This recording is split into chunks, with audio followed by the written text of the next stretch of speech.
Congratulations, you made it through 2024. I realize there's still a few days left to go, but I like to get the party started just a little bit early. So, since we have a few days before the calendar flips over to January 1st, I want to take this opportunity to set ourselves up for success in 2025. So, today I'll share 5 key steps for you to take as you walk into the new year. But be sure to stick around for number 5 because I believe that one is probably the most valuable. So, welcome to the Mind Your Business podcast, the podcast for whatever business is on your mind. Let's get started. Well, that's excellent.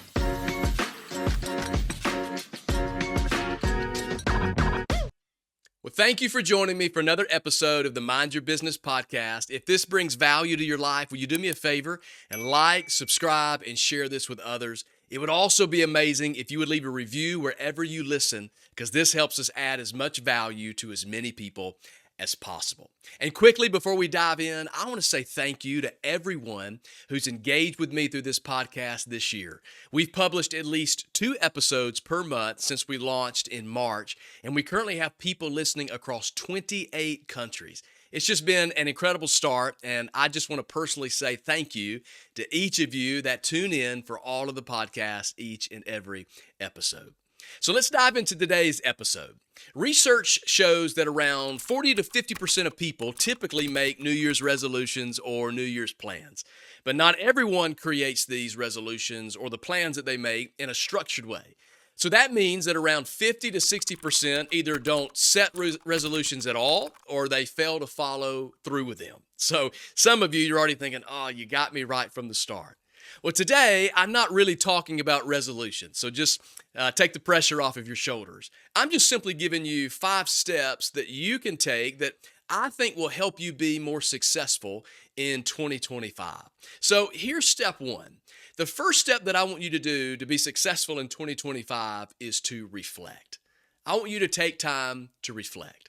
Now, I can hear some of you now, I don't have time to look backwards, or I'm just ready to move on with it. I just want to get over it and I want to move on. But I really think that looking back is important for moving forward.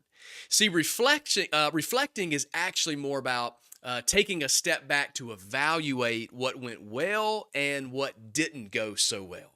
So it's not getting stuck in what was, but it's just an evaluation of what was good and maybe what needed a little bit of work. The ultimate goal here is to learn from both. So by just taking time to reflect on this year, you will already be ahead of next year because you can apply what you've learned.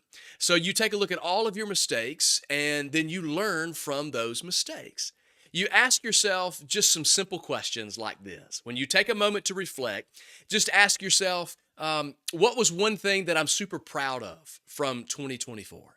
When you look back over the year and you go, man, I'm really proud that I accomplished that, or that I made that decision, or that I took a chance on doing this or doing that.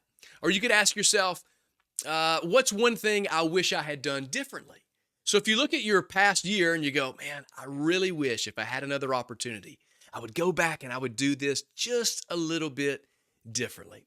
And then ask yourself maybe a question like, what habits helped me? What habits did I have employed in my life that really helped me to be successful? And then also take time to reflect on what habits that you had in your life that hurt you or they held you back. They were a barrier from your success. See, reflection even makes your mistakes more valuable. Think about it. When you reflect to learn, they become valuable. You may have missed the lesson and the opportunity to grow from it had it not been for your time of reflection.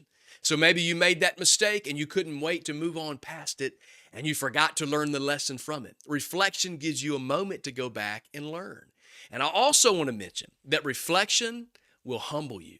It'll make you grateful. It'll also make you wise, and it'll make you determined to do it all again. Reflection is really good for us. So take a moment to step back, assess this year. What was good? What was bad? What needs improvement? So you can learn some lessons and take it into this next year. Step 2 is to reassess. Step 2 is to reassess. So now that you've had time to reflect, take a deep breath and then look at where you are right now in key areas of your life. So you've had a moment to look back. Now let's take a moment to reassess where we are right now. So think about the key areas of your life, like your career, your relationships, your health, your finances, whatever it is that matters to you. And then ask yourself some questions as you assess where you are in your life right now. Maybe you could ask a question like, where am I winning at right now? Like, what is the area of my life that I'm really proud of, that I'm winning, I'm killing it, I'm making it happen? Or you could ask, where do I feel stuck or where do I feel frustrated? What's the area right now that is just draining the life out of me? And then you could ask a question like, are there any areas that maybe are getting neglected? They're not getting the time, they're not getting the energy that they need to get. See, this step helps you to pinpoint exactly what's working and what might need a little extra attention right now. So not necessarily just in the rearview mirror, but where you are in this moment. This clarity helps you to organize your growth for the next year. Think about it as an organizational way to get yourself prepared for growth. And so I would suggest making some what is called SMART goals based on the results of your assessment. SMART goals are specific, measurable, achievable, relevant, and time bound. Many of you have heard of this before. To give you a starting point, you can even break these into categories in your life that I think would be helpful. So some great categories that I think will help you as you are assessing where you are and setting some SMART goals, some things that are measurable, achievable, relevant, and then you put some time restrictions to it. So think about personal health. Ask yourself, where are you personally in your health? What about your professional health? How is your work life? How's your work-life balance? What's your stress levels? Are you being fulfilled? Do you find passion and purpose in your work? What about your financial health? Are you struggling financially? Do you have things out of order? Remember, it's not always about how much you make, but it's how you manage it, how you steward it, and what you do with it. What about your relational health? How are the most important relationships that are in your life? If you're sacrificing your relationships over finances or over your professional goals, maybe you need to reassess your relationships so that the most important things in your life can be healthy. And then all of these things, the stressors that it brings with it, impacts your physical health. So I would ask you, are you taking care of yourself physically? Are you stressed to the max? How is your eating? How is your diet and your exercise? You need to take care of yourself physically, even your mental health. Think about all of the areas of your life and assess how healthy are you. Remember, there is no shame in acknowledging areas where you don't quite get it right all of the time. There's no shame in acknowledging the areas where you didn't get it quite right this year. The goal isn't to feel bad when you assess. Many of us will skip assessment because we don't want to feel bad. It's just to take stock of where you are so that you know you can see greater success moving forward. If you know where you are, it's easier to know where you are going. You need a starting point. So take time to reassess. Step 3 is to reorganize. Reorganize. How organized or out of order is your life? You've walked into a building to enter a room, maybe a restroom in a gas station, and there's a big sign there. I've been in one, looked like a crime scene had taken place. Yellow caution tape and X over the door that says out of order. Many of our lives, we're adding stress because everything is out of order. You need to take time to reorganize. I've been teaching my 8-year-old the importance of keeping his things clean and organized. When his room is clean, the whole environment feels better. But when it needs a deep clean and a reorganization from time to time, it just feels uncomfortable. It feels unsettled. And this is true for all of us as well. So the question is, what areas of your life need to be reorganized? Take a look at your schedule and ask yourself, does it reflect your priorities or is it filled with random tasks that drain all of your energy? What about your workday, your personal time, or your environments, or even your technology? That could use a little more organization, I'm sure. Take time to reorganize your life, clean out your workspace, organize your files, even delete apps or programs that are unused, that are more of a distraction or hindrance than they are of help. Just take time to reorganize all of the areas of your life so that you find health. Ask yourself this question: how can I streamline my routine to make more space for what matters? So when you're reorganizing some things, you can ask yourself, how can I streamline the routine that I have so that I've got more space to do the things that give me passion or that makes me feel purposeful? Is there anything that I can delegate? Can I outsource some things? Or can I let go of it completely? How can I organize my physical and digital spaces to create a more efficient workflow? Reorganizing is not about being perfect. It's about being intentional with where you are and where you spend your time and your energy. And when everything has a place, you'll feel lighter and you'll feel more focused on the things that are important because everything is in order. Step 4 is revise. Take some time for some revision in your life. So in this step, I'm talking about financial revisions. This is important because financial stress is one of the biggest stressors that we carry. So review your 2024 income and expenses and then make adjustments for 2025. You don't have to carry the same decisions and the same weights financially into this next year that you carried this year. The truth is, it doesn't matter how much you make this year if you don't know how to manage it. So before you start chasing the raise, before you start chasing the increase, it does not matter how much you make this year if you don't know how to manage it. So categorize your expenses into essentials. Sit down. It's called a budget, the dirty word, budget.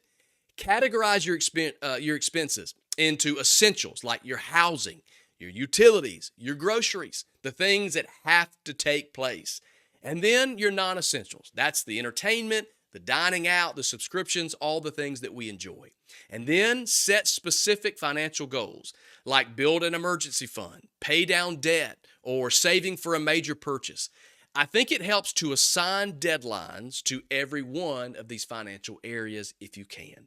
In other words, how much time do I give myself to pay down this specific debt, to get this thing cleared, to get this thing purchased? That way, it's not just hanging out there somewhere in 2025. Most of us are drowning in the unknowns. If you just put some time limits to it, put a timetable on it, it helps keep you accountable. Now, there's a ton of apps, there's tons of tools that you can use to help you do all of this. It really doesn't matter what you use.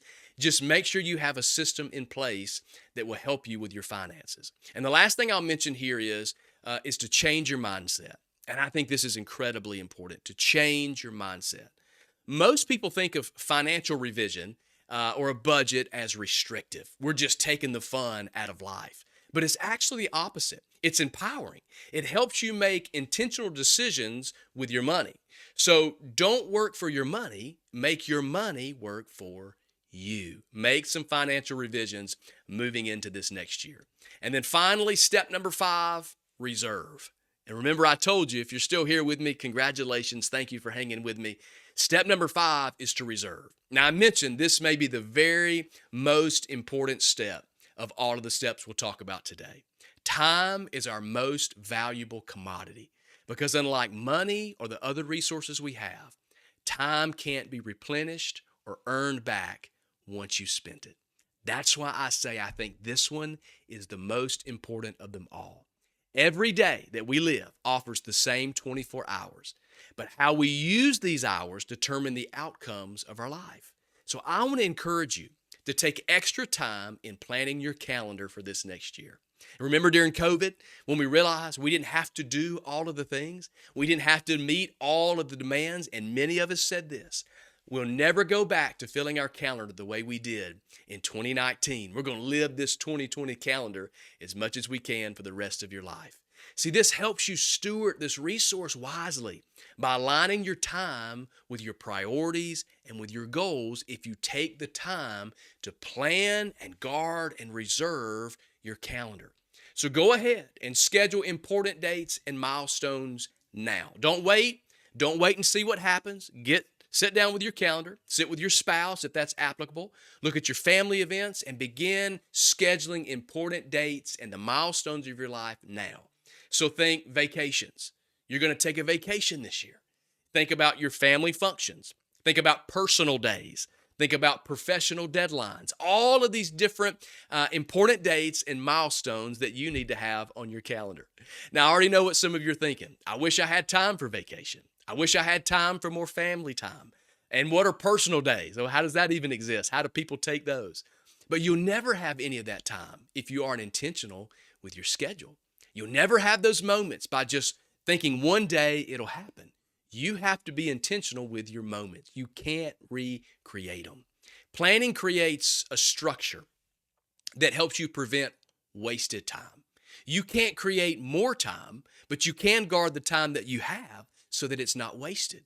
And that way, when you're not wasting your time, ultimately, you're not wasting those special moments. Listen to what I'm about to say because I think this could change your entire next year. Listen to me. Stewarding your time isn't about doing more. It's about doing what matters most. It's maximizing the most of every moment. I want to say that again. Stewarding your time. It's not about doing more. It's not about finding more things to put on your to-do list. It's about doing what matters most. Maximize the most of every moment that you have. As the saying goes, you've heard this, you can't make more time, but you can make the most of it. So there you have it. I've given you 5 R words that will help you prepare for a successful 2025. I really do believe it can help you start your year off strong. Remember, growth doesn't happen in just one day. Growth is simply being a little better today than I was yesterday. The new year is a blank page, and the great thing is you get to write the story. So thanks for joining me for the Mind Your Business podcast. I'm excited to see all the amazing things that you'll accomplish in 2025. Don't forget to like, subscribe, leave a review, share this episode with friends who are ready to level up in the new year. I'll see you on the next one.